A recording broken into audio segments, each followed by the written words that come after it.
Good morning. My name is Richard Kai, and I'm the president and CEO of the Institute of the Americas located on the UC San Diego campus in La Jolla, California. On behalf of the Institute, I'm pleased to welcome you to our two-day virtual forum entitled Challenges and Opportunities in Central America's Northern Triangle region. To kick off our forum, we have the privilege of having Congresswoman Norma Torres, who joins us today from her office in the Inland Empire of California. She will be our keynote speaker. Before we begin, I want to thank our sponsors for our forum, San Diego civic leader and philanthropist Malin Burnham and the Burnham Foundation. I also want to thank the University of California Television for partnering with the Institute on this forum. At this time, I would like to introduce Nelson Cunningham, a board member of the Institute of the Americas, who is also president and co-founder of the Washington-based global strategy firm McClarty & Associates. Nelson will introduce Congresswoman Torres. Nelson, take it away. Thank you, Richard, and what a pleasure to be with you and with your audience, with the Institute of the Americas, and of course with Congresswoman Norma Torres. I've been a member of the board of the Institute for 15 years. We are very glad, Richard, to have welcomed you last year as our new president, and are delighted with the energy that you have brought to the programming for the Institute and keeping it a vital link in the San Diego areas in Southern California's view toward the greater region below our borders. This session on Central America, it comes at absolutely a critical moment. Secretary of State Tony Blinken has been in Costa Rica yesterday and today. Vice President Harris is heading next week to Central America for high-level meetings to discuss how to economically develop Central America and how to keep Central Americans prospering at home so that they do not have to make their way north to our border. And so this conference comes at exactly the right moment in terms of helping to your audience understand the events that are happening today and next week.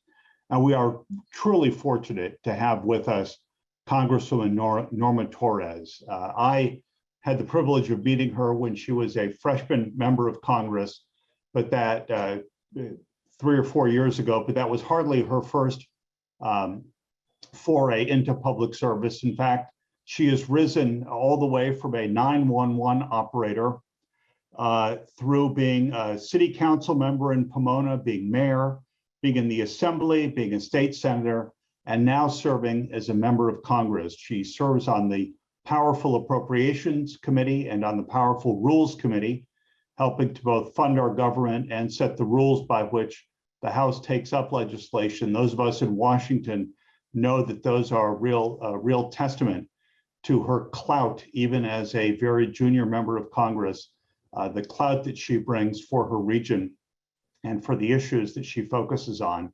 But she's also been a member in the past of Foreign Affairs, Homeland Security, and Natural Resources, all of which touch on this question of Central America and the border. And I've left out perhaps the most important part of why she is such a key person to speak on this, is she is herself an immigrant from Central America. She was born in Guatemala. She came to the United States at the age of 5. She's a naturalized citizen. Her constituents have many people who, like her, came from beyond the United States, have become Americans, have become integral to the fabric of our country.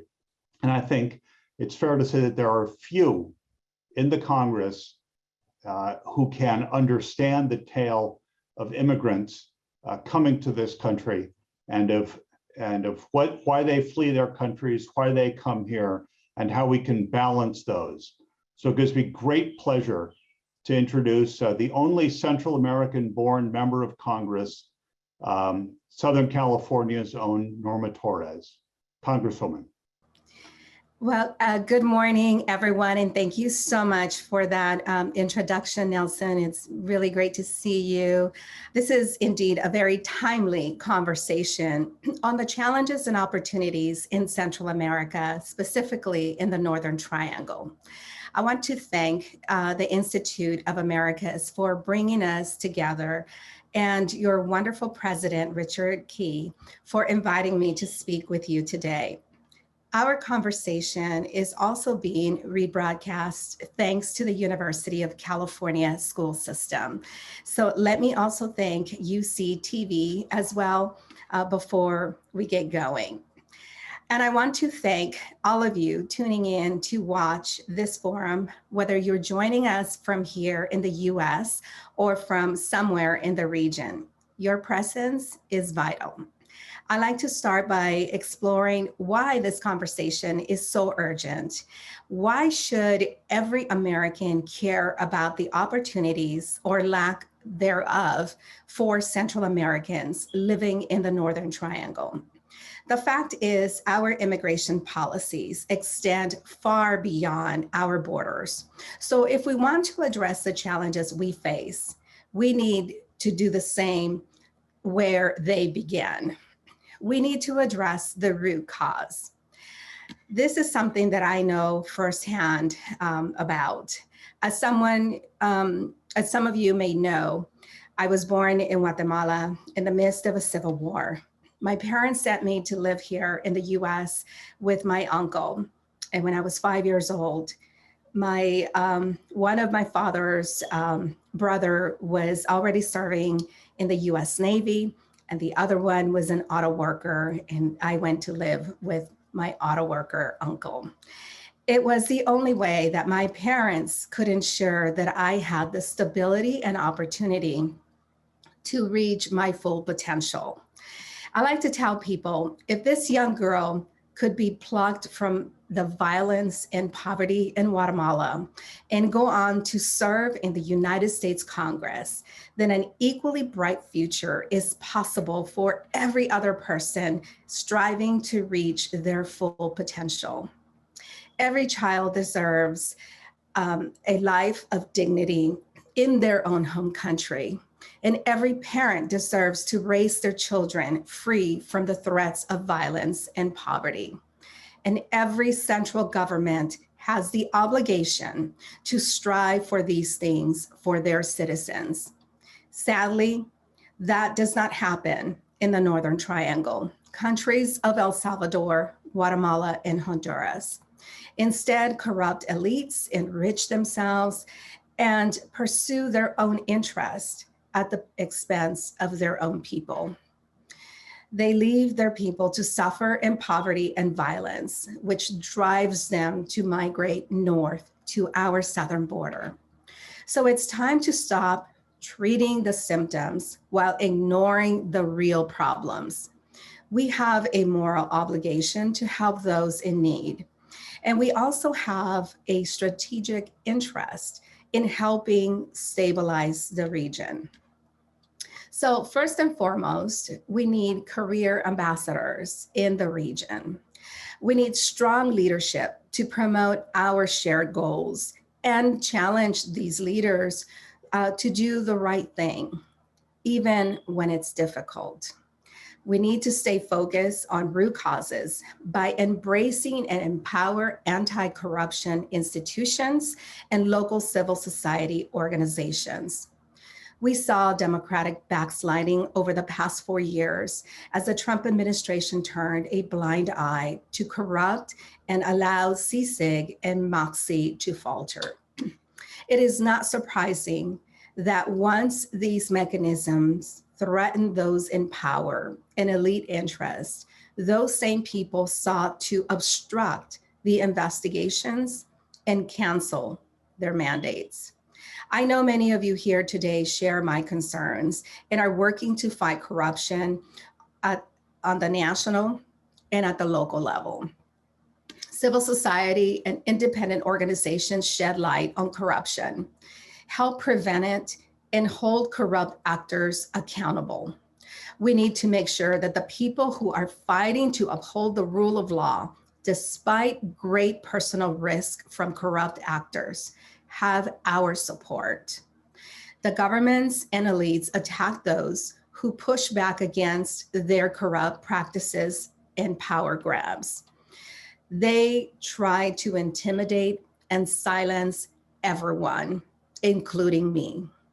In my meeting with VP Harris and recent engagements with the administration, I stress the critical importance of addressing systemic corruption and upholding the rule of law to see meaningful change in the region. I have also been heartened to see the Vice President's commitment to hearing directly from the brave advocates and leaders from the region, including civil society and independent judges who have been attacked for remaining loyal to the rule of law and not corrupt interests. And we need to strive for accountability by shining a light on corrupt actors and making sure they face consequences for their actions. Recently, I published a list of corrupt actors from the region that the State Department developed at my request. The truth is, we already know that Central American governments are plagued by corruption. We have seen the governments politicize and co-opt public institutions to protect their personal interest and embezzle public funds for their personal gains. In fact, many of the same on my list were those that were already investigated by CICIG and MOXIE, showing how effective these mechanisms were. Unfortunately, they also show how the current judicial bodies are unwilling to take that action that is required against corruption. The list also exposed that corruption in the region is present in all sectors and not limited to any political party or ideology. It showed us how that corruption impacts us and them at the highest levels of government and in the inner circles of these leaders. This list is a strong step, but it is only the first step towards holding those officials accountable. We now need to see strong actions. The administration needs to use all of the tools at our disposal, including economic sanctions and visa restrictions, to show that there are consequences to corruption. People must think twice before continuing this harmful behavior. We need to ensure leaders and elites do not enrich themselves while depriving other of those opportunities to learn, to work, and to live without fear for their safety or security to their own people. That is why I worked in Congress to withhold aid from central governments and who will only exploit it. Why should we train the military in El Salvador when President Bukele has already used those troops to storm its own capital?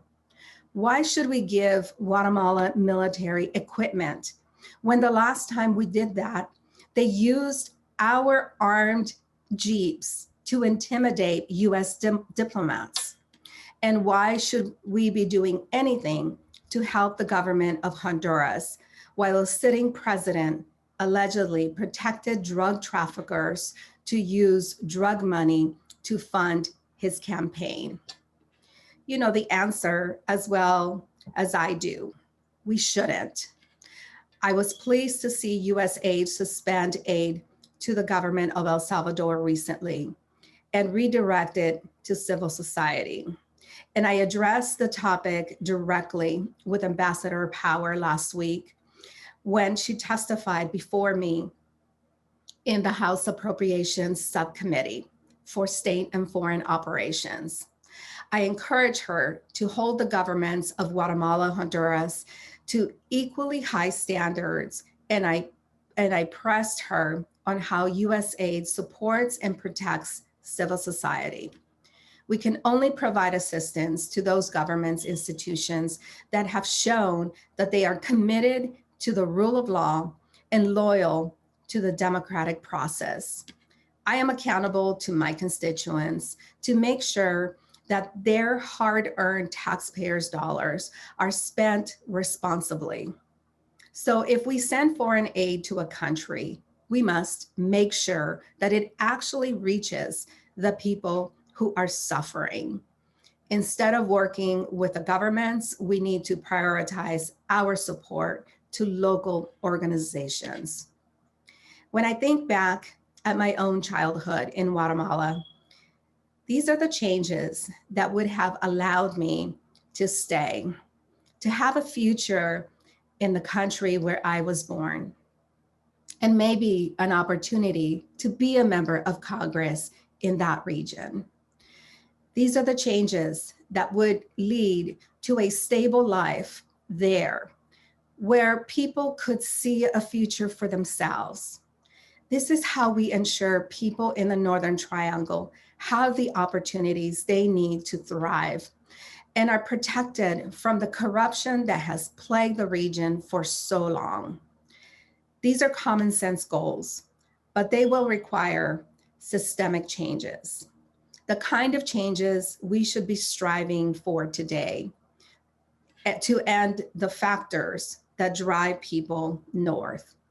So many of you joining this forum today have a crucial role to play in this work.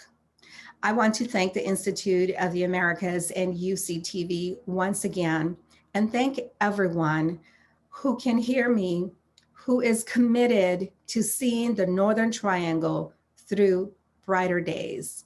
I am proud to have you as a partner, and I thank you again for the opportunity to join you today. Thank you so much for those comments and those remarks. My own story is somewhat the mirror image of yours. My father was an American businessman in Mexico, Central America, and South America. My sister was born in El Salvador. We lived in Mexico and Central America when I was a boy. I saw then what it was like as an American to be living there. I saw the realities on the ground in Central America. So like you, I've spent my life at the intersection of Latin America and the United States.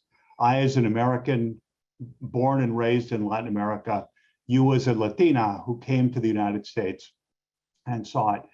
I think what I found particularly intriguing about your comments was that as someone born in the region, you can speak about the corruption, you can speak about the economic inequities, you can speak about the political issues with an authority that no one else in the Congress can bring, because you're not speaking as an outsider, you're speaking as an insider. You're speaking as someone who saw this system, whose family saw this system from the inside, and that brings such an authority and an integrity to the comments that you bring. So I'd like to begin with a couple of questions that explore your background, perhaps maybe make it a little personal. Your background as a Guatemalan girl growing up in Southern California. Did you feel valued? Did you feel a part of America? Tell us a little bit about your journey to become an American from being an immigrant and in many ways a refugee. Yeah, I would say becoming an American for me was every morning seeing my neighbor who was a senior, who was a veteran, and I am so sorry, I cannot remember which branch of the military, but seeing him raise the American flag every single morning and bring it down every single evening. Seeing the pride and love and admiration that he had for the American flag really instilled in me, I think, the boundaries, the respect that we must show our country for the freedoms that we enjoy here. The freedoms that I enjoyed as a child, being able to go to school in a community that embraced me. And although ESL was not something that was offered in my school at that time, I learned English very, very quickly because, I was a child and I was so eager and hungry to learn not just the language, but the culture And for a young girl to, move to a country in a neighborhood where I really did not know anybody, embracing, those moments of, the flag being raised every single day, I think are my most proud moments of my childhood.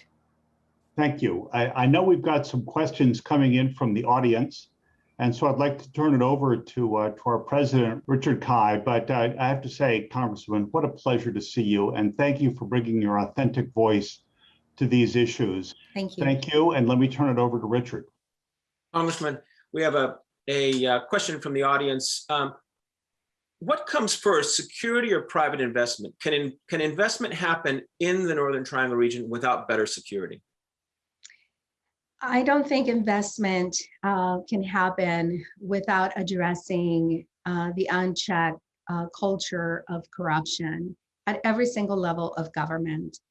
As a former mayor, I know the process of a business trying to open its doors, the permit processes, the process of hiring people, the process of building up a successful business. That is not the case in the region unless you are willing to pay fees to corrupt officials, to narco traffickers who make it impossible for you to have, for you to succeed in that environment. I don't think that, a brighter future for these people in the region, full of opportunities, the basic things, being able to go to school without being harassed, being able to access healthcare.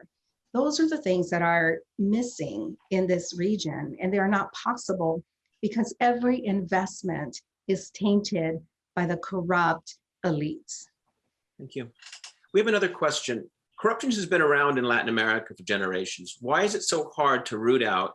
And what can be done differently moving forward so these issues can be effectively addressed and resolved going forward? Yeah, it's been going on for many years. Even here in the U.S. we have corruption, but it is checked because the voters, because the people here do not tolerate it. It is unchecked in the region because these are powerful people that use everything at their disposal. The police, the military, they're not afraid to use weapons against their own people to silence them. As in the case with El Salvador, we have a president who has an army of trolls, who is not afraid to have those trolls harass, intimidate anyone and everyone who opposes or has a different mindset than the president of El Salvador. Those are the things that make it impossible for people to see a future for themselves in that country. Okay, we've got another question regarding tourism. How can the U.S. support more tourism in the Northern Triangle? Costa Rica has boomed thanks to ecotourism, and there's no doubt that Honduras, Guatemala, and El Salvador have some magnificent national parks and areas to attract high-level tourists. What can the U.S. do to try to bring and attract more attention to this region? There are great missed opportunities in the region, in all three countries, I would say.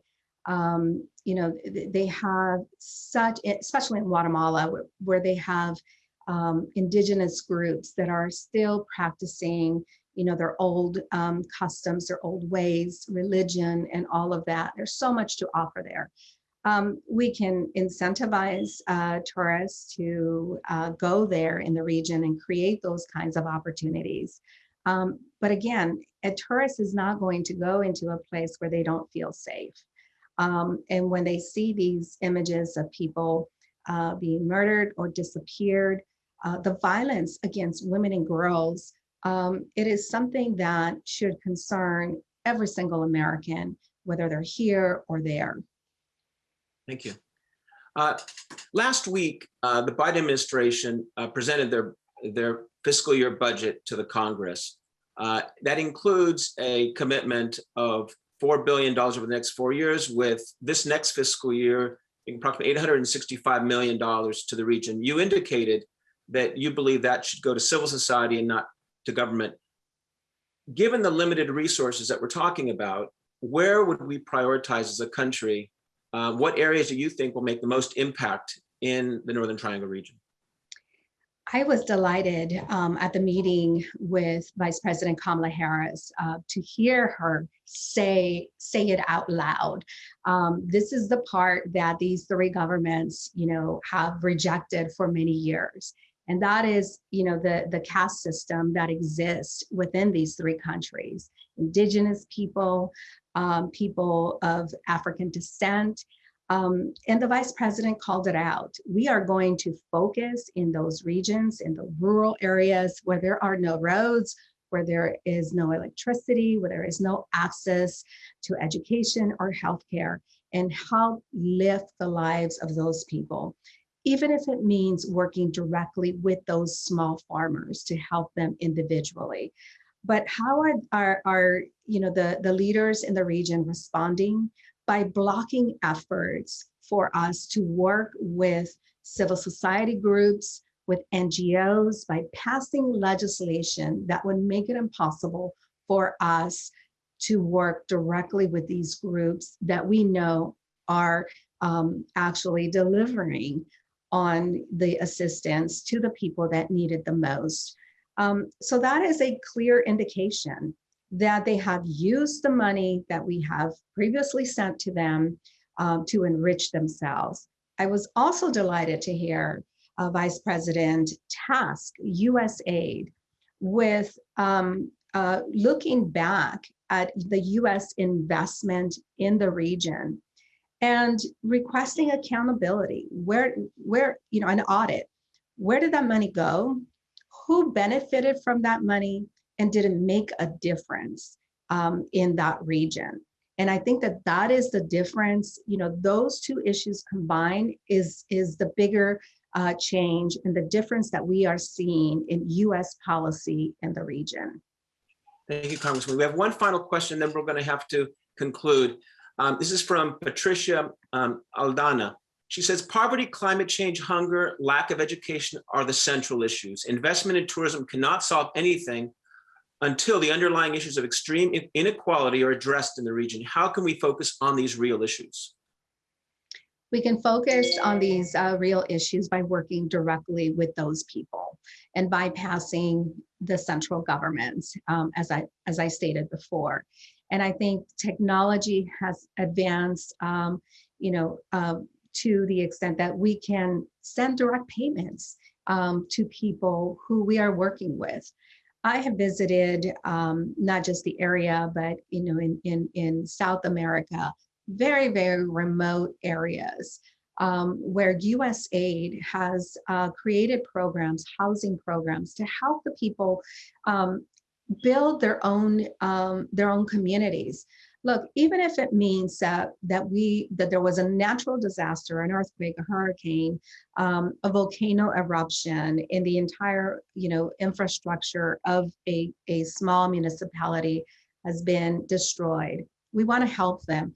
Let's help them by ensuring that the contractors that are being hired prioritize hiring those local people, either by creating programs, training programs, so that they can train themselves and learn a trade.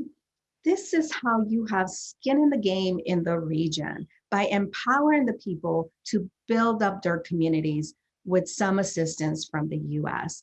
We're not this business of sending money and allowing those governments to prioritize where that money goes and who it benefits is over. Thank you, Congresswoman. With that, I think we conclude. I really want to thank you for taking the time today to speak to our audience. It comes from the United States, from Central America, and also from Europe. It's been a real honor to have you, and thank you all.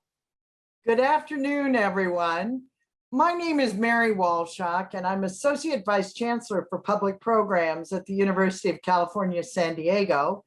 But I'm also a board member of the Institute of the Americas that is bringing you this conversation this afternoon. I'm pleased to be the moderator. We have two extraordinary members of San Diego's congressional delegation, Scott Peters and Juan Vargas, both of whom have extensive experience and responsibilities addressing issues along the US southern border with Mexico. Congressmen Peters and Vargas also share their perspectives on the issues of security, economic prosperity, and migration for Central America's Northern Triangle region. And they're going to be talking with us about the impacts that these represent for border communities in California as well. They will highlight their respective roles in Congress on forthcoming legislation, and particularly related to Biden administration foreign aid to Central American efforts and to respond to expanded COVID-19 vaccine access to the region. A big agenda for an hour, but we're going to move quickly. And before I begin, I would like to thank our forum sponsor, the Burnham Foundation, as well as our programming partner, the University of California Television Service. It's an organization that I was proud to lead for several years, and they've been a wonderful partner in this entire series. So at this time, it gives me great pleasure to introduce Congressman Scott Peters, who represents La Jolla, where the Institute of the Americas is headquartered. And Scott, I have to say a few things about you. You represent the congressional district, which includes the cities of Coronado, Poway, and most of northern San Diego. You were elected in 2012, and you're currently, and I think this is important for our conversation, on the House Budget Committee, the House Energy and Commerce Committees, along with the subcommittee on energy and climate change. Scott is also a member of the House Joint Economic Committee. Scott, I'm going to skip your academic credentials and the fact that you're an attorney and a civic leader who's been very engaged in the quality of life of San Diego, and particularly the innovation ecosystem, which has been very important to UCSD and the region's future. We know you understand business problems. You have a bipartisan approach to problem solving, and you are perfectly situated to help build consensus and cross multiple boundaries. And I think what we want to do is give you time to make some introductory remarks, and then we're going to talk to you about these border issues. Great. Thanks so much, Mary. It's so nice to see you, even if virtually. I hope we get to see each other in person soon. And it's an honor to help close the Institute's forum on challenges and opportunities facing Central America's Northern Triangle. So thanks for having me.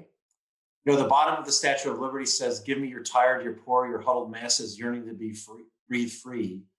And that's really part of the spirit of America. We welcome men, women, and children who seek safety and security and opportunity. And here in San Diego, we well understand the importance of our immigrant communities. The rich culture of our region would not be what it is today without immigrants who left everything, literally everything behind to start anew. Their role in our economy is extremely significant. Over 700,000 call San Diego County home, with immigrants making up almost 25% of the region's gross domestic product. Our proximity to the border is an opportunity, not a threat. Immigrants often come to learn at our world-class institutions like University of San Diego State, and UCSD, one of the hosts here today. And then they remain once they realize what a great place San Diego is to do business and science and to raise a family.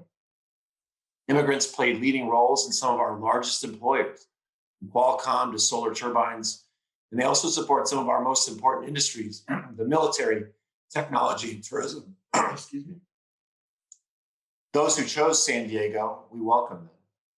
However, over the past several years, we've seen a growing number of migrants arriving at our borders, not because of the opportunities we offer, but because of the economic and hardship and criminal activity occurring in Central America which forces them to flee for their lives and the lives of their families. These problems are particularly glaring in Guatemala, Honduras, and El Salvador, otherwise known as the Northern Triangle. Unemployment, corruption, illicit drug use, gang violence, all are persistent problems while these countries struggle to build the democratic institutions that are so critical for long-term prosperity. The United States, through USAID and the Department of State at the administration level, with appropriations from Congress, have to do more. In fiscal 2017, Congress appropriated $538 million to the Northern Triangle countries. But this aid was almost entirely blocked by the previous administration, and that only exacerbated the problem. These decisions made it harder to work with our allies and our neighbors to address the persistent causes of migration, and our absence further empowered bad actors to fill the void. In 2018, I joined my colleagues on a bipartisan trip to Central and South America, focused on climate change, economic development, immigration, and national defense. On that trip, I met political leaders and military officers, visited military installations and historical sites to better understand the vital relationship between the United States and each nation. And during our visit to Honduras, we discussed various US-funded projects that provide essential economic opportunities to the region. Our delegation met with Honduran President Juan Orlando Hernandez, where we highlighted the importance of creating business-friendly policies that will allow United States-based companies to make long-term, predictable investment in the country. We also discussed the importance of programs like the Temporary Protected Status, TPS, which protects certain migrants who fled to the US, and the significance of foreign aid as a stabilizing force if it's used properly and accounted for. And these are the kinds of relationships we have to build and continue to build and nurture so that we can build a better future. Yet again, in 2019, we saw the former administration, the Trump administration, cut the very aid we had discussed was needed. And this is not only a way to not solve the problem, but it's a way that the problem gets worse. Thankfully, the new administration and our Congress, which has a Democratic majority, have made it a priority to reverse those cuts and to do the work over time that's needed to address the root causes of this migration. In April, I was glad to hear Vice President Harris pledged $310 million in additional humanitarian aid for Guatemala, Honduras, and El Salvador in an effort to stem migration by mitigating the damages of climate change, like persistent drought, and funding health and disaster relief services to allow people to remain in their home country. People don't want to leave home if they can stay. Additionally, the administration announced efforts to strengthen the farming industry to help reduce food insecurity and to build literacy programs which will increase the number of workers available for high-paying jobs. There's no individual action that will solve all these problems, no silver bullet. It will take more than money. We need persistence. We need strong oversight from the Department of State to ensure that the money we send is spent properly, and enhance government accountability measures within the region. We also know we need humane pathways for refugees whose lives are truly at stake to seek the safety that they need with a process that can be started within their home countries. I'm going to continue to work with my colleagues in Congress on comprehensive immigration reform and other measures to ensure that President Biden has the resources he needs to make a difference. So thank you for inviting me here today to discuss this important issue. Also, I'm always delighted to talk about this with my colleague, Juan Vargas, who will pull out the book of Matthew, and I will pull out the book of economic growth. And together we will make the case that immigration reform is necessary, and that we do the right thing on this migration. Mary, I'm happy to take some questions if people have any. Well, I have a few for you. I thank you very much for that comprehensive overview and the sort of hopeful tone in terms of where we're heading vis-a-vis immigration and refugee policy. But things were really complicated by COVID-19. And you serve on the House Energy and Commerce Committee.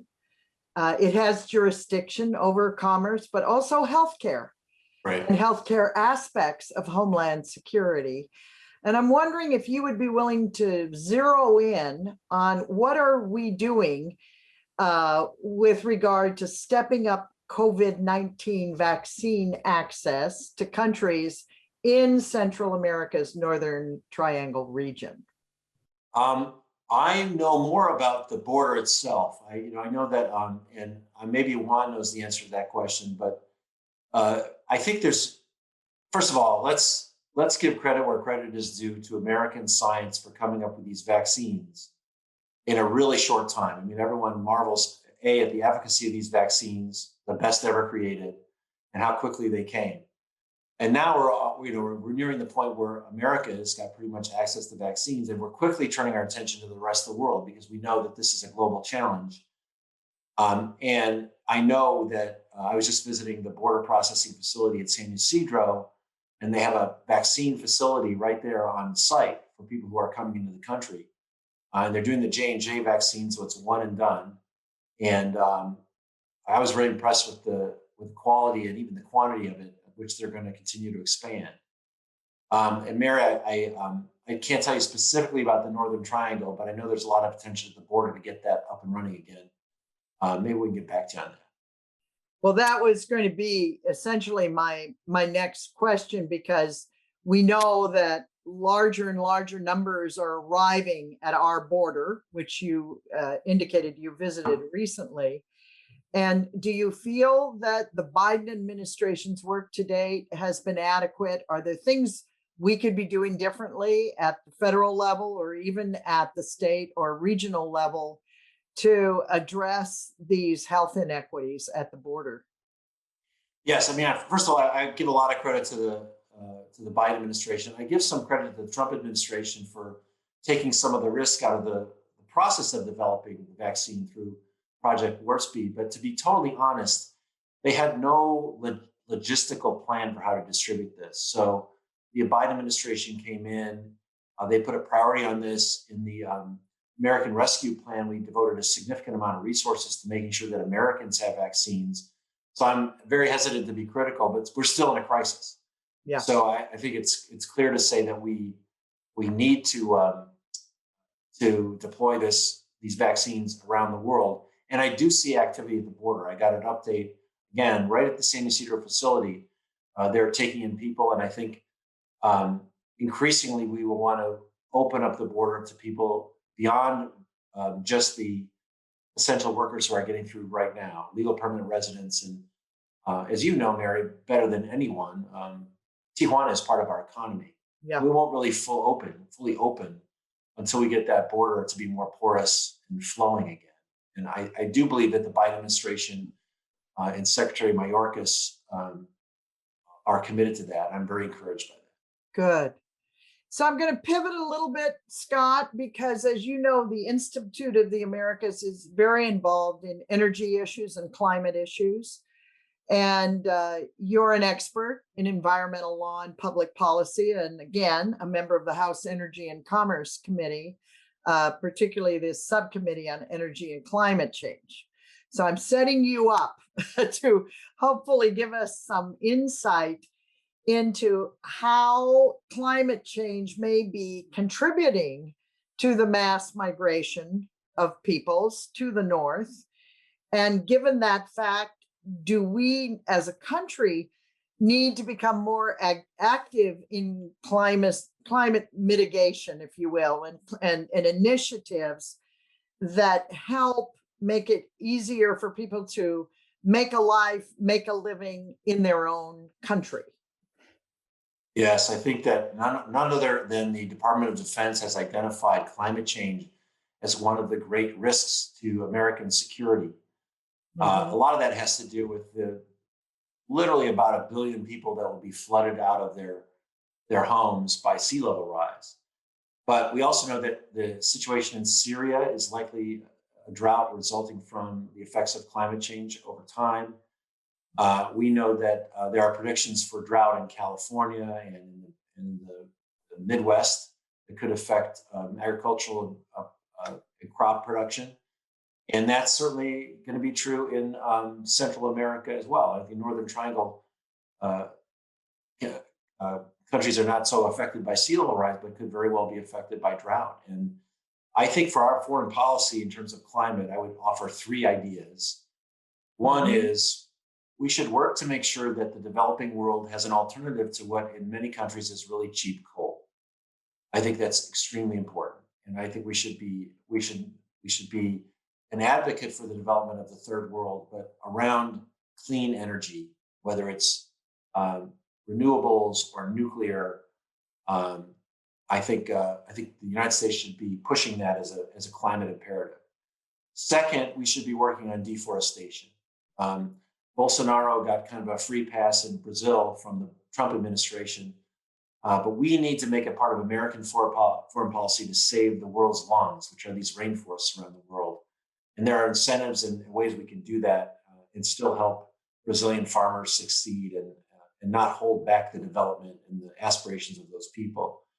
And then the third thing is I think we have to help with climate adaptation, which are the changes, dealing with the changes that we're going to see around the world as a result of climate change that's already baked in from the carbon dioxide in the air. There's a lot for the Foreign Policy Committee to do on climate change, but those are the things I think are the priority. And certainly the third one would affect habitability in the Northern Triangle. And do you feel there's a willingness and appetite within Congress to address these issues, not only internally, but across the Americas at this time? I feel that there is a willingness to address climate change. I don't think that all the committees have thought through all the issues as much as other committees. And this particularly, an international energy policy, I have not seen yet the president's plans and frankly, congressional plans. So I'm talking about it a lot. I'd like to be part of it. It's probably more of a foreign affairs committee issue than an energy committee issue, but I think it's really critical. I think there's a few things right before us on methane collection, on pricing carbon that are really imperative. But for foreign policy, we got to make sure that coal does not get burned internationally. Yeah. I'd like to take advantage of the last few minutes we have with you to keep the conversation rolling. And then we're going to pivot to a pre-recorded conversation with Juan Vargas.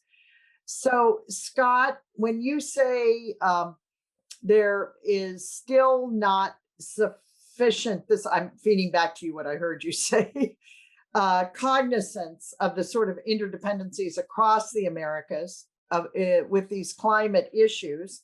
I'm at a university. I've been responsible for a university television service.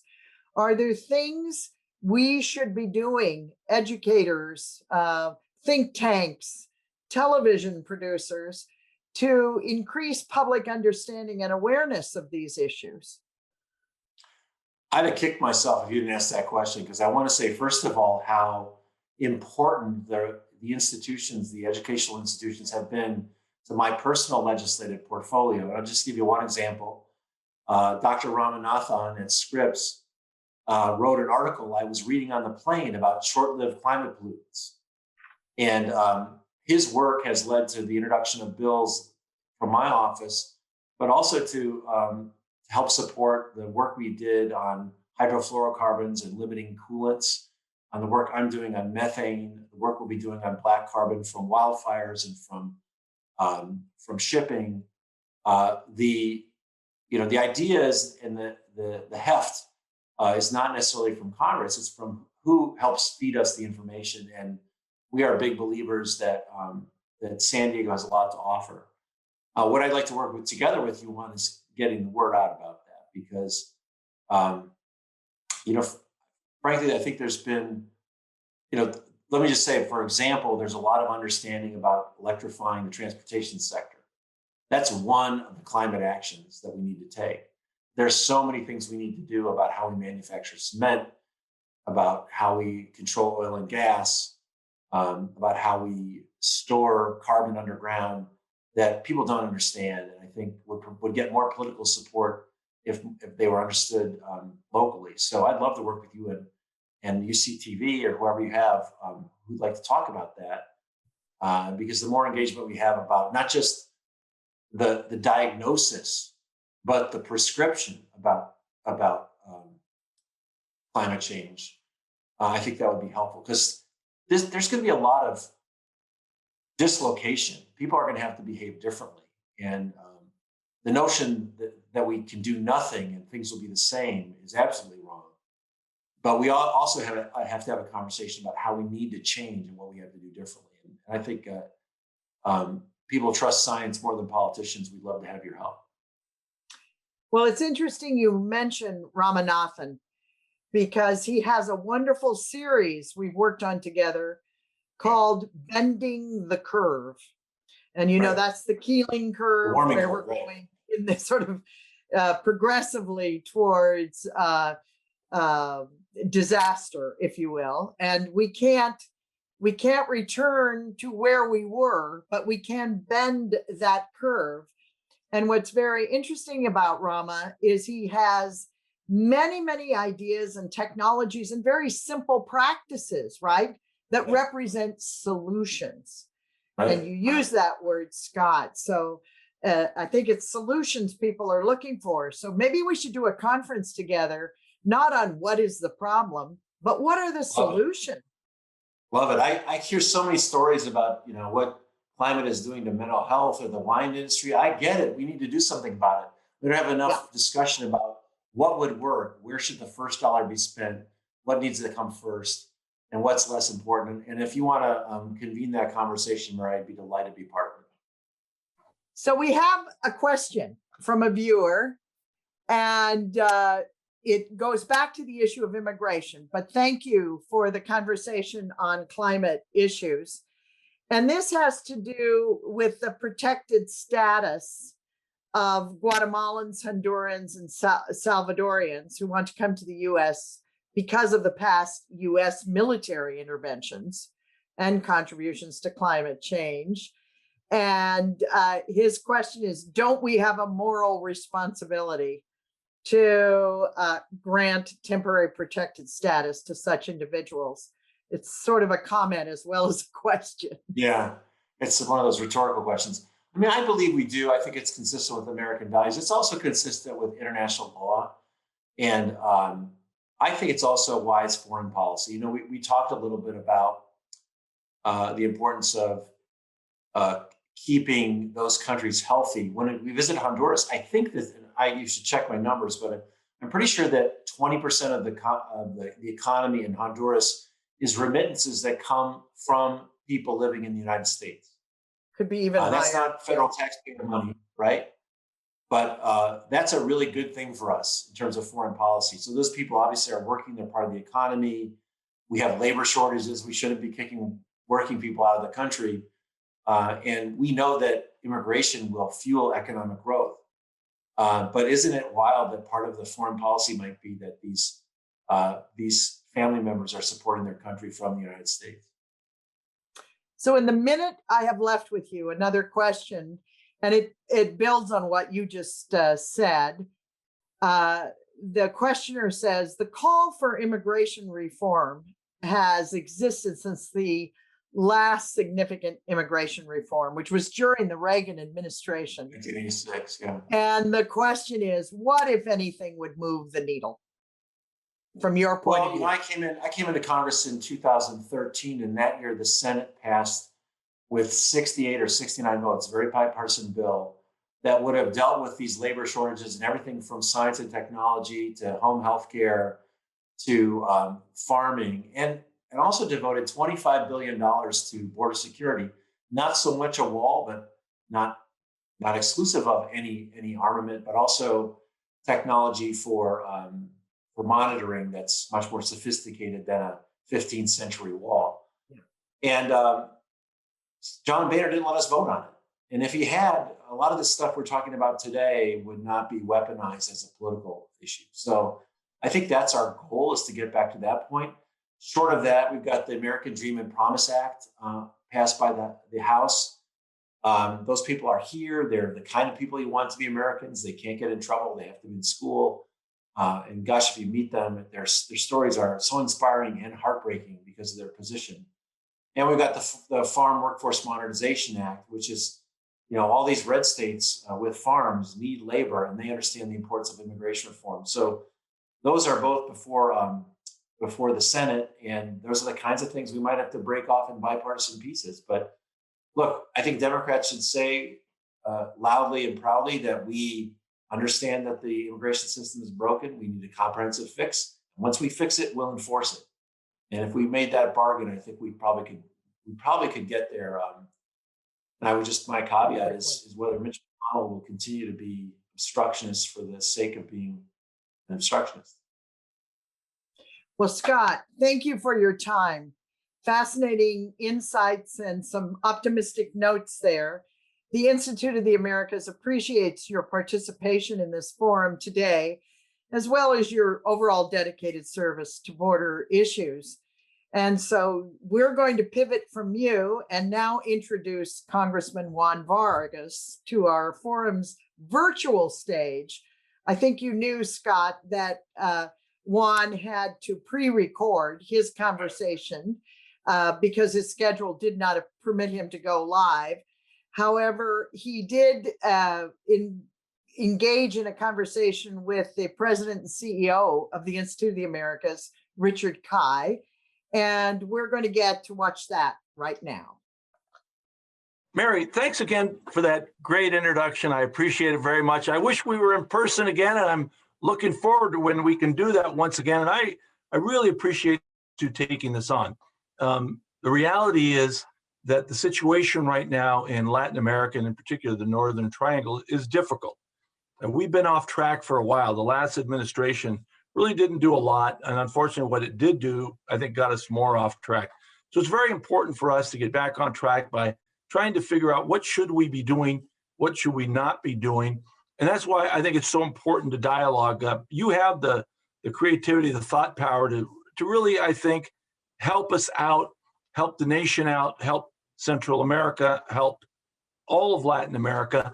And I appreciate it. I do sit on the, as you know, I sit on financial services. I also sit on foreign affairs, and I sit on the committee that looks at the Western Hemisphere, which means Latin America.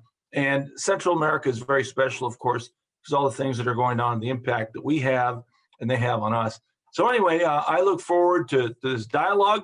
And Richard, it's good to see you. I wish that I could be there in person. And I'll look forward to when we can do this in person. Well, thanks, Juan. Well, I'll tee up for a question or two so that we can get this conversation going. You spoke about your participation as a member of the House Foreign Affairs Committee, Subcommittee on Western Hemisphere's Civilian Security, Migration, and International Policy. In April, Ricardo Zuniga, who's the special envoy for the Northern Triangle and AID, briefed your subcommittee on the administration's action plan that involves a $4 billion commitment over 4 years. It's $865 million for the coming fiscal year to help address some of the root causes of migration. What I'd love to know from you is, do you believe that the administration's commitment will be enough? Given your knowledge of Central America, what will be the highest and best use of those resources so that we can move the needle in the region? Well, that's a great question. As you know, President Obama tried to do a little bit more in Central America than was done before. And when the Trump administration came in, it basically cut him off cold turkey. Now, the Biden administration has said, we're going to invest these $4 billion. I think we have to be very careful how we invest this money to make sure it's not invested in such a way that, one, doesn't help, but two, that doesn't find its way into the hands of corrupt politicians or corrupt individuals. That would be a disaster. What do I think, and how do I think it should work? Well, the local NGOs, I think, have done a good job in Central America. They've had a very difficult time. They don't have any money, and I think it's very important for us to work with them. One of the things that I know you guys are looking at, and I think it's so important, is to take a look at how climate change has really been a disaster for Central America. Central America is getting hotter and drier. You have some dry areas that now where you had this farming system that's been basically wiped out. We have to help those farmers. We have to make sure that there's a way that they can farm once again, or they have the ability to do that. And again, it's much more than just giving them money. I think we have to approach this in a very different way. So I do think we can be of great help. I do think we have to look at a lot of the factors are numerous, and we can go into those.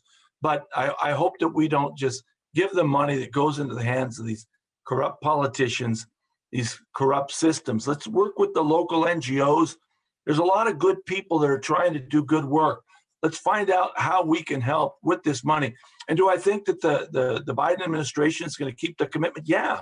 And the reason is very simple. If we don't, we're going to have a lot more people coming up because of food insecurity, violence, and all these other things. I'm good friends with David Beasley, who is the director of the World Food Program. We've been talking about Venezuela. We've been talking about Central America. And he says basically, look, there's 280 million people in the world that are marching toward starvation. And we have to do something now. If we don't help them in their own countries, they're going to migrate. We see this in Europe. We see this in our own country. So we have to do something. And again, I'm thankful that under David Beasley and others, they're looking at it in a holistic way, not only to give food, but how do we make people, able to sustain themselves and their economy in a way that's meaningful and appropriate. So again, I'm hopeful. We're going to push hard to make sure that this administration does get that money. Is it going to be enough? No, it's not going to be enough. The governments have to get their in those countries, they got to get their stuff together. They got problems. And they really do have to put it back together to make sure that their country doesn't fall apart, as we see so much of it happening right now. Thank you for those thoughts. As you know, and as you mentioned, the commitment by the Biden administration will not be enough to address the overarching economic needs of the region. COVID-19 has decimated the region. How would you prioritize the current fiscal year dollars that will be going to the region? What specific areas do you believe the administration should be targeting those dollars? And also, what efforts can the administration make to get more vaccines to Central America? They've already made commitments to get vaccines to Canada and Mexico. How about the Northern Triangle? I'd love to get your thoughts. No, great questions again. Well, I think the first priority has to be food insecurity. We have to make sure that people have enough food to eat so they don't starve to death. And I mean, we're seeing it, of course, in Central America. We also see it right now in Venezuela. We're trying to work with the Maduro government and the World Food Program to see if we can't do something there that's appropriate and not corrupt, obviously, but people are starving. And so that's my first priority. I think the first priority of America is to make sure that people have food security. How do we invest this money? Well, I got to tell you, you guys are looking at something that's very important, and it's also happened globally. And that is because of the supply chain and because of problems we're having with China and our competition of great powers. We would love to see regional competitive. We'd love to see Central America, Mexico, of course, Latin America, become bigger trading partners with the United States. We'd like to see them produce more things. Obviously, the ability for them to do that, they have to have a functioning government where the rule of law is there, and we got to do a lot more about the corruption. But again, I want us to focus first on food insecurity, and then how do we help these countries become competitive in a way that we can work as a hemisphere, as a region, to make sure that we can produce things again. I mean, Central America, Mexico, I think things are going to get better, and I think with the new trade deal that we did, I'm pretty confident that once we defeat this COVID, that things are going to go well with this deal. Not so comfortable about what's happening in Central America. And again, part of the problem is the rule of law, the corruption. They've got to do something about this, and we have to help them.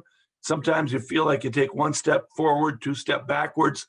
As you know, some of the presidents there have shadow over them at the moment themselves for potential corruption and drug dealing and the rest.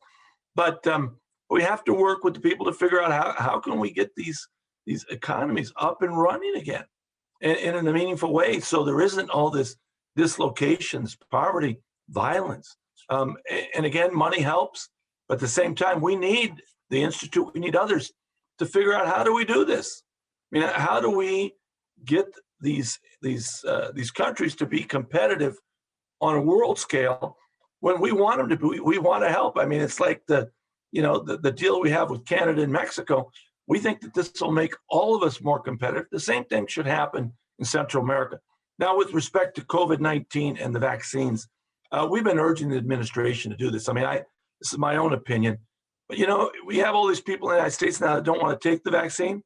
Well, don't just have it sitting around. put it into the arms of people that want it. I've spoken to a couple of the ambassadors there in Central America. They're desperate. They're desperate for this, as is Colombia too. I've spoken to the ambassador, give us any vaccine you guys have. And I said, you know, we're going to push the administration, which we are. They've done something. They have to do a lot more. You spoke earlier about China. As you know, President Bukele of El Salvador is making overtures to China and looking to get more engaged with China from an investment standpoint, also with Russia.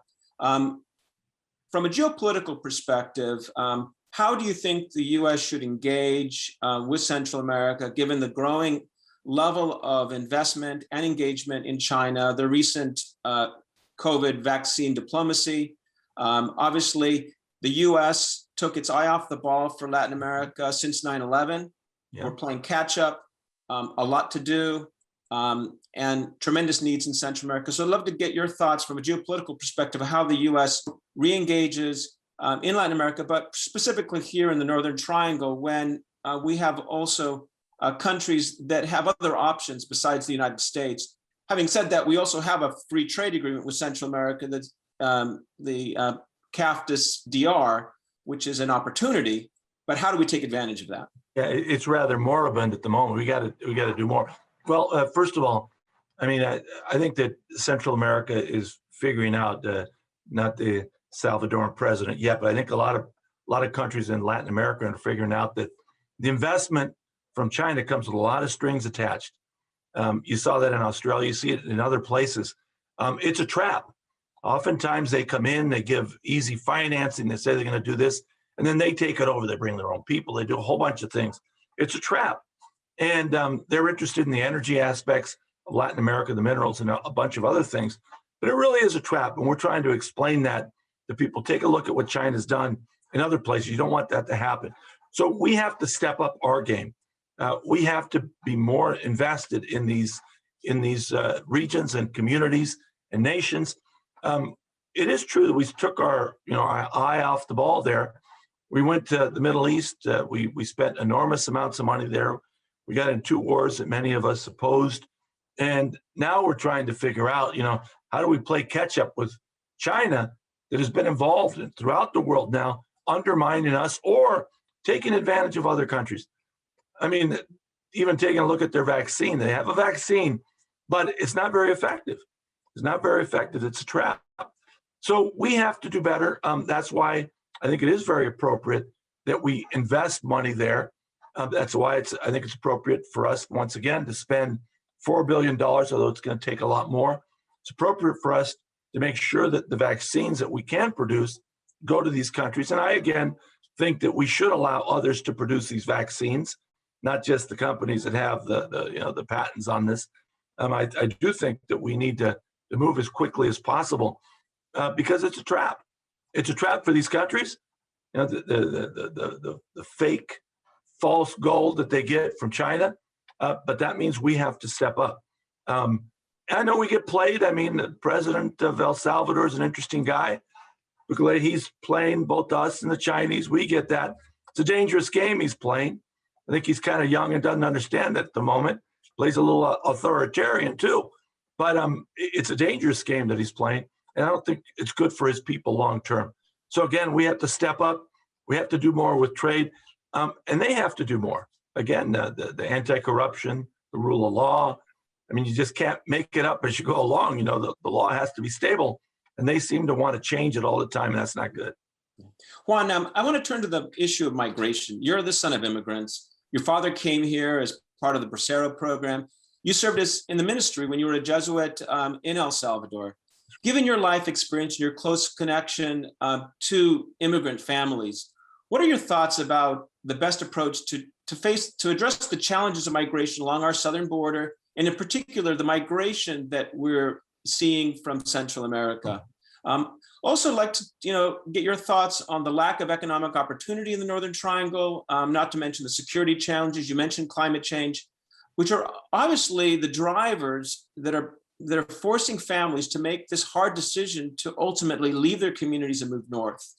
So I'd love to get your thoughts, as a son of immigrants who knows that experience, and many of your constituents have also shared that same experience. So would welcome some of your perspectives. Well, thank you, Richard. I'm the very proud son of immigrants. Both my parents are from central Mexico, from Los Altos de Jalisco, and there was a program to allow people to come and work before the Bracero program that I think was somewhat successful. There was a lot of problems with it too, frankly, but there was a lot of success in having this work program that we had. We need something like that. I look at migration as a positive. So I don't look at it like everyone else as just as negative. There's a lot of positive about people moving to a different place where they can do better. The United States is built with immigrants. I mean, all of us are immigrants except for very, very few people. It might have been our grandparents or our parents or great-great-grandparents. But the reality is that this nation was built by immigrants, and that's very important to remember. So again, I don't look at it just as negative. I mean, one of the things that's interesting, China's changing its policy on children now because they're realizing they don't have enough people. They're looking into the future and they're saying, we need more people. We're blessed to have young people that want to come to our nation and lift the nation up, do better for themselves. Let's make sure that they get a good education. We treat them well, and they're able to do also. When we retire here in a few years, Richard, you and I, we're getting the gray hairs here. You know, we have some people that are underneath us, you know, sustaining this economy. So I look at it a little bit differently than most. I look at it as an opportunity and also some problems. I mean, the truth of the matter, most people don't want to migrate. They'd love to stay in their own country if they could, but because of the violence, the food insecurity, the climate change, LGBT violence too, and all these other things, misogyny, you know, thank God that women are understanding more and more throughout the world that they have rights that unfortunately are not being respected, and they want to move. I mean, one of the great things about maquiladoras that I've seen here in Tijuana is you have a lot of women now that are earning more than the men. You know, I think that's great. You know, my wife does too. But anyway, I think it's terrific. And anyway, so there's real positive things that are happening, but also real negative things. And we have to say this: we have to have an orderly process for people to migrate, a way that they can come in an orderly way when they're not taken advantage of, when you don't have these poor kids that are coming up here under great dangers, and many of them perish. In fact, if you just once, I'm going to show you something. I have this cross here in my office, and it says, "No olvidados, paz y justicia." A young child made this for me because I was out at a funeral out in Holtville. A family had perished out in the desert, and we knew that one of the children, we don't know if it's a boy or a girl, because their bodies had been eaten by animals and from exposure. But we have, you know, literally now thousands of people that have died trying to cross the border, literally thousands of people. Now we have people drowning out in the ocean. You know, we've got to do better. You know, we have to pass comprehensive immigration reform that allows people that are here, that have, you know, played by the rules, allow them to stay. And then we need this future flow. It's positive for us. We've got to be able to make this argument to our Republican colleagues and to the country. And the Republicans haven't been able to break that ugly fever that they have yet of, you know, anti-immigrant scorched earth policy when it comes to immigration. We have to change that. We have some voices. We have, you know, former President Bush and others that are trying to help. But immigration's a positive. We've got to change the law. We've got to give people opportunities. Related to immigration, you serve on the Congressional Border Caucus and the U.S.-Mexico Friendship Caucus. So you've got a strong track record of working with Mexico. In the context of immigration, migration, and the issue of Central America, what more can Mexico do? I know that the Trump administration had strong-armed the AMLO to ask for asylum seekers to remain in Mexico. The Biden administration is now beginning to make changes to that policy. Nevertheless, all of the migration from Central America is coming through Mexico. So given your experience working with Mexico, what more do you think the government of Mexico can do, both at the border and even in the southern border in Chiapas? Look forward to your thoughts on that. Well, there's a whole lot of things to deal with the safety of migrants that they can do. I mean, right now, if you're an immigrant woman, if you're a woman from El Salvador, Guatemala, Honduras, and if you're coming through Mexico, it's a very dangerous process. Sadly, I mean, a lot of the women get abused, raped, the children get beat up, they get robbed, they get charged exorbitant amounts of money, sometimes even from corrupt officials. So there's a lot that Mexico can do to relieve the pain of these immigrants. Mexico can do a lot more too, working with these countries to begin with. They don't have great coordination. It seems like there's a lot of personality conflicts between, frankly, the presidents in these countries. So there's a lot that can be done. So when people do migrate, that there's a more humane process. Now, all that being said, Mexico has its challenges too. I mean, let's be frank and tell the truth. I mean, the reality is that they're dealing with huge numbers of narco traffickers and the movement of drugs through their country. There's just enormous amounts of violence. They thought that hugs were going to work, and what doesn't work with a narco trafficker, it doesn't work that way. Mexico's trying to figure out, what do we do then? Do we legalize, some drugs? What can we do to get rid of some of this violence? So Mexico is having a hard time with this, but it can do more. It can do a lot more. We can coordinate in a more humane way. What I think Mexico shouldn't do is crack down on these immigrants in a way that's harsh and shows little humanity. That's happened in some instances, and I think that they, there's some shame there in that. It hadn't happened before. I think that they were forced into doing it by being browbeaten by the former administration, by Trump and his cronies, and that has to change. I mean, we have to deal with this in a more orderly way, and I think Mexico can do that. And again, we want to help. Earlier in your comments, you made reference to the impacts of climate change on Central America. As you know, Mexico, a third of Mexico is under severe drought. There's no doubt that this issue is not going away. If anything, it's going to get more serious as time goes on. Oh, yeah. So what sort of long-term strategic approaches can the U.S. government embark upon, building upon some of the initial commitments made by the Biden administration to turn the tide? Because undoubtedly, we're going to be addressing these issues for many years to come. You've been a member of Congress now for many years. You've been dealing with this issue since you've been serving in Congress. In fact, when you were in the city council, you were dealing with the migration issue, and it's not going away. So I'd love to get your thoughts, looking at it holistically, long term, and how we as a nation grapple with this challenge. Well, again, great question. I have to tell you, I've been yelling and screaming about climate change for a long time. I remember in 2006, I almost got in a fisticuff down in Australia because I didn't believe in climate change, and they gave me the guff about, cows farting and all this ridiculous stuff. And I said, listen, climate change is coming, and it is going to be devastating for places like Australia, places like the United States, certainly California.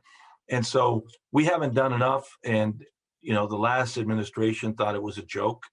Thank God that this administration is taking it seriously. Climate change really is an existential threat to all of us, not just to Latin America or the Northern Triangle, to all of us. And we have to do all that we can to prevent this climate change. I mean, I remember the ozone layer. When I was in law school, we used to talk about the opening of these holes on the poles. And we found out that we could do something about it. And we did. And it worked out fairly well. There's still more to do. But the reality is we took it seriously. And we haven't been taking this seriously, and we should. We see these hurricanes that went through Honduras. 2 of them just basically wiped out so much there. I mean, it's a drought, and then they get so much water they drown. I mean, the reality is that this is all changing. In the insurance business, when I talked to them, they used to call these catastrophes or CATs, and they had 25-year catastrophes, 100-year, or 250-year. Well, those 250-year catastrophes happen every 25 years. And why is that? Because the climate is changing. Huge areas in Mexico that they used to farm, they can't farm now because they aren't getting any rain. They don't have the capacity. So we have to do all we can about climate change. Now, that being said, we are doing quite a bit.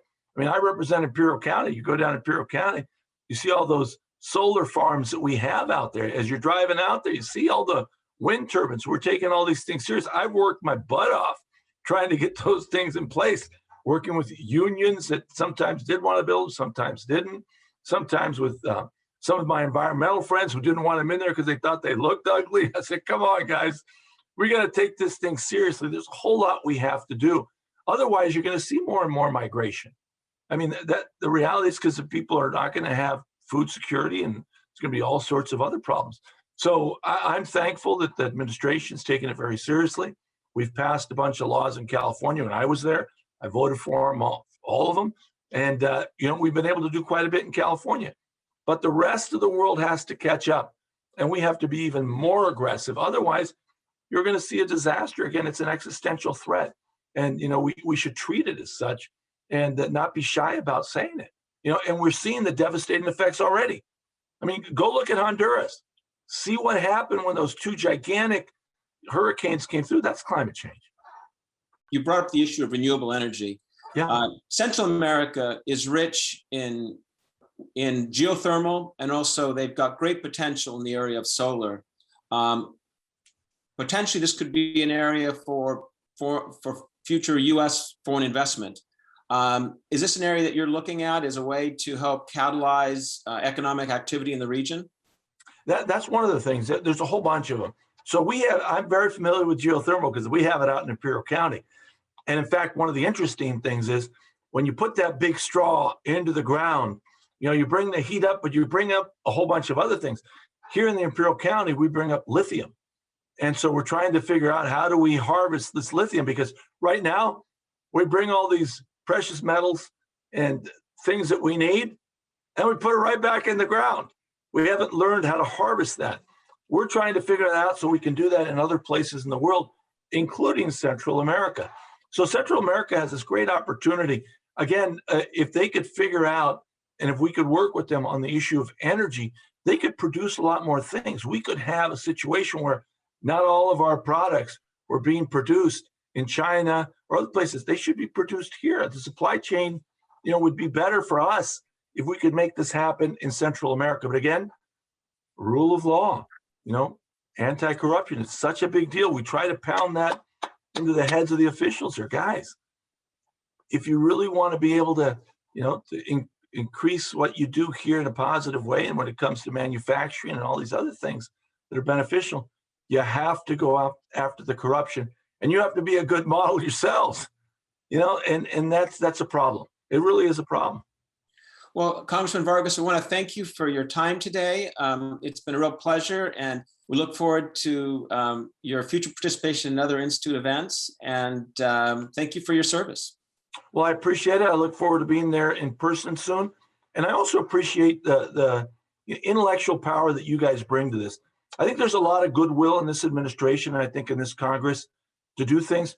We need help as to what specifically should we be doing. And I hope you guys give us some answers, because we need more. And again, I appreciate the work that you do tremendously. Thank you again for inviting me. Thank you. What wonderful perspectives. We have two congressional leaders who've been in Congress since 2012. They serve on key committees related to the border, to security, to health, and to immigration. And what I took home from this conversation today is both our congresspersons have solutions and ideas in mind that could make a difference.